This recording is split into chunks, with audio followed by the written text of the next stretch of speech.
Bună ziua!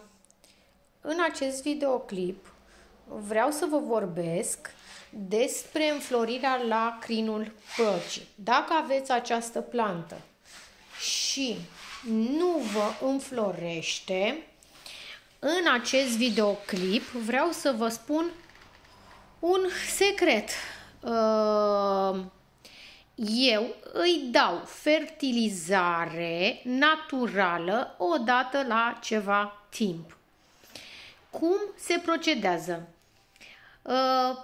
Cojile de la cartofi, morcovi, când pregătiți mâncarea, nu le aruncați. Puteți să puneți și morcov întreg, dar eu pregătesc un fertilizator din cojile care îmi rămân de la morcovi și de la cartofi, le pun undeva la uscat și apoi după ce se usucă într-o săptămână sau cât considerați noastră să fie mai uscate, le mixați, puneți apă și apoi udați planta la rădăcină cu acel mixt, da? Eu nu le strecor, las la suprafață aici, pentru că tot timpul pe urmă când ud planta, rămâne și se fertilizează în continuare. Deci dacă vă confruntați cu această problemă, nu vă înflorește crinul păcii, să știți că nu întotdeauna este lumina problemă, ci fertilizarea. Puteți să folosiți și un fertilizator din comerț, dar eu folosesc în general un fertilizator natural și numai bine tot gătiți și aveți în casă coși de la morcov, de la cartof, care sunt bogate în foarte multe vitamine și formați un mixt și apoi udați această plantă.